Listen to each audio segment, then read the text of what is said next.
श्री शिवाय नमस्तुभ्यम दोस्तों। अगर आप लोगों के घर में भी कभी कोई ऐसा व्यक्ति ख़त्म हो गया हो जिसकी आयु पूरी न हुई हो, गर्भ में हो या 10 साल 5 साल 20 साल 25 साल इस तरह का उम्र में अगर कोई व्यक्ति ख़त्म हो गया हो या किसी और कारण से वह अपनी मृत्यु से पहले ही चला गया हो, मतलब पानी में डूबकर या फिर एक्सीडेंट में चला गया हो, तो उस स्थान पर वह अधोगति में चला गया है। इसी को हम अधोगति मृत्यु कहते हैं। तो अगर कोई इस तरीके का अधोगति में चला गया है तो कहीं ना कहीं वह व्यक्ति वैकुंठ नहीं जा पाता है और उसकी वजह से आपके घर परिवार में कहीं ना कहीं दुखी और समस्या चलती रहती है। तो उस स्थान पर मात्र आपको यह उपाय करना चाहिए जिससे कि वह अधोगति में गया हुआ व्यक्ति मनुष्य को वैकुंठ मिल जाता है। साथ ही में उसके जीवन में घर परिवार में आने वाली सारी समस्याओं से भी आपको छुटकारा मिलता है। तो ये बहुत ही ज़रूरी है। अगर कोई आपके घर में अधोगति में चला गया है तो आप ये उपाय करके आप अपने घर के सारे समस्याओं से छुटकारा पा सकते हैं, आपको मिल सकता है। तो चलिए हम जानते हैं कि ये उपाय कैसे करना है। थोड़ा ध्यान से सुनिएगा और समझने की कोशिश भी कीजिएगा। तो उपाय पंडित जी ने अपने चौथे दिन की भिलाई छत्तीसगढ़ की एकांतेश्वर महादेव शिव महापुराण की कथा में बताया है, जो अभी चल रहा है। तो इस उपाय को आपको तब भी करना चाहिए जब आपको अपने सपने में कुछ गलत दिखाई देता हो या सपने गलत तरीके से आ रहे हो या फिर आपको कुछ लग रहा हो कि हम वहाँ पे अपने बच्चे को भेजेंगे उससे कुछ हो जाएगा या फिर वहाँ जाएंगे तो मेरे साथ कुछ हो जाएगा या फिर गलत गलत आपके मन में विचार आ रहे होंगे, कहीं ऐसा तो नहीं हो जाएगा, कहीं वैसा तो नहीं हो जाएगा, कहीं एक्सीडेंट हो जाएगा, हम वहाँ पे गए तो इस तरह का बुरे विचार आ रहे हो या फिर बुरे तरीके के सपने भी आ रहे हो तो भी आप इस उपाय को कर सकते हैं। यह उपाय बहुत ही साधारण है और इस उपाय को कोई भी कर सकता है। ये जरूरी नहीं है कि महिलाएं कर सकती है या पुरुष कर, नहीं, ये उपाय कोई भी कर सकता है। लेकिन थोड़ा सा आपको ध्यान देना होगा कि ये उपाय करना कब है, इस बात का थोड़ा सा आप ध्यान से रखिएगा माइंड में कि यह उपाय महीने में सिर्फ एक बार करना है, जब अमावस का दिन हो, बस उसी दिन आपको इस उपाय का उपयोग करना है और करना है। तो बात का विशेष रूप से आपको ध्यान रखना होगा कि आपको और किसी दिन नहीं करना होगा, सिर्फ अमावस के दिन ही ये उपाय आप कर सकते हैं। तो पहले ये उपाय समझने से पहले आप जान लेते हैं कि शिवलिंग में कहाँ पे गणेश जी का स्थान है। तो दाहिने साइड गणेश जी का स्थान होता है और बाएं साइड कार्तिक जी का स्थान होता है और बीच में अशोक सुंदरी का स्थान होता है। जो शिवलिंग आप देख रहे हैं तो बीच में जो मोटी लाइन होती है वहाँ पे शंकर जी की छोटी बेटी अशोक सुंदरी का स्थान होता है और जो जलाधारी होती है गोल जो आप देख रहे हैं वो माँ पार्वती का स्थान होता है।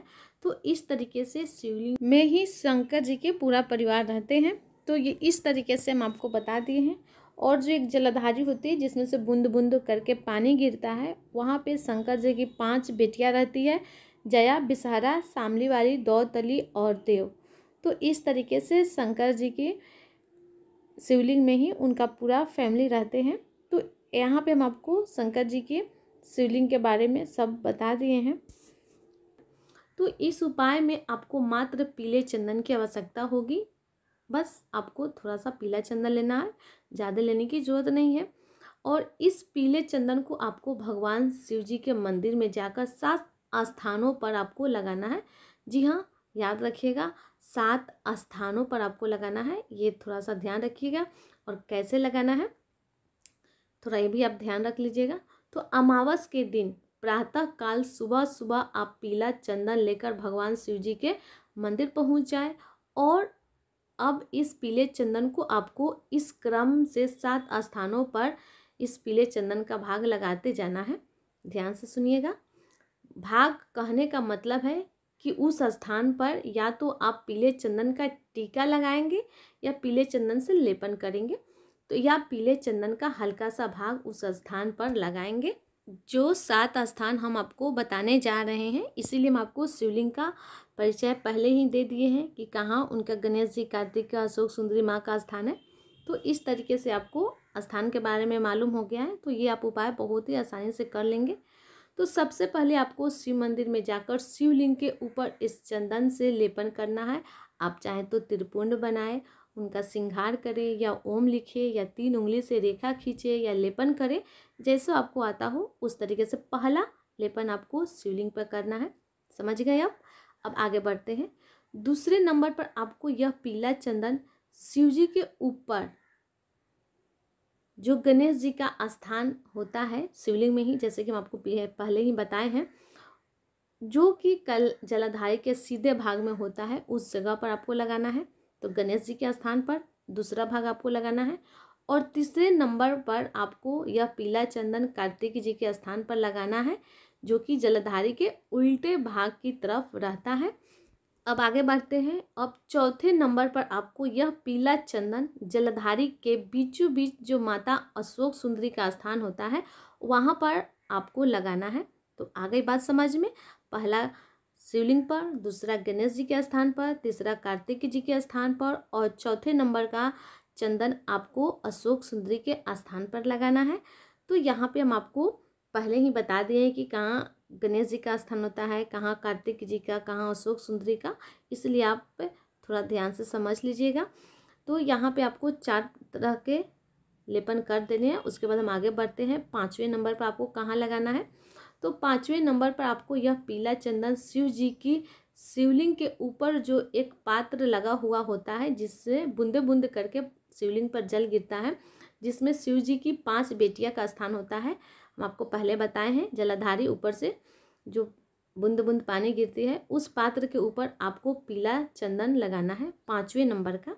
और 6ठे नंबर पर आपको यह पीला चंदन शिवलिंग के पीछे हल्का सा जलाधारी का भाग होता है, वहाँ पर लगाना है। आपने देखा होगा कि शिव जी के आगे एक जलाधारी होती है और शिव जी के पीछे हल्की सी जगह होती है जलाधारी की, जो आपको शिव जी के पीछे वाली जलाधारी जो होगी वहाँ पर आपको पीला चंदन लगाना है। बात आ गई आपको समझ में? नहीं आई है तो आप पिक्चर में देख लीजिए, हम आपको यहाँ पे दिखा रहे हैं। और 7वें और आखिरी नंबर पर आपको यह पीला चंदन नंदी बाबा के पास में आकर नंदी बाबा के दोनों सींगों पे लगाना है। जहाँ नंदी बैठे होंगे वहाँ पे उनके दोनों सींग में 7वें नंबर का चंदन आपको लगानी होगी। तो इन 7 जगहों पर यह पीला चंदन लगाने के बाद आपको भगवान शिव जी से प्रार्थना करना है, आशीर्वाद प्राप्त करना है और यहाँ पर यह उपाय पूरा हो जाता है। यह उपाय सिर्फ और सिर्फ अमावस्या के दिन ही आपको करना है। आप इस बात का विशेष ध्यान रखिएगा। और आप चंदन का टीका भी इन 7 जगहों पर लगा सकते हैं, या आप इस चंदन का कोई भी भाग 7 जगहों पर लगा सकते हैं। टीका हो या फिर आप जैसे भी लंबी लाइन खींच सकते हो, जैसे भी आपको इच्छा हो उस तरह के, लेकिन 7 भाग आप इन 7 जगहों पर लगा सकते हैं। अगर आपको इस उपाय में करने में कोई प्रकार की दिक्कत आ रही है, समस्या आती हो, तो आप हमसे कमेंट में पूछ लीजिएगा। गलत तरीके से बिल्कुल भी नहीं कीजिएगा। अगर आप चैनल पर पहली बार आए हैं तो चैनल को जरूर सब्सक्राइब कीजिएगा। वीडियो अच्छी लगती है तो लाइक बटन दबाइएगा और कमेंट में हर हर महादेव या श्री शिवाय नमस्तुभ्यम टाइप करना नहीं भूलिएगा। तो इस तरीके से यहाँ पे ये उपाय हम आपको अपने तरफ से पूरे अच्छे से कोशिश किए हैं समझाने का। अगर आपको इसमें कहीं भी कोई दिक्कत आ रही तो एक बार फिर कहेंगे, कमेंट में पूछ लीजिएगा। तब तक के लिए आप सबको श्री शिवाय नमस्तुभ्यम।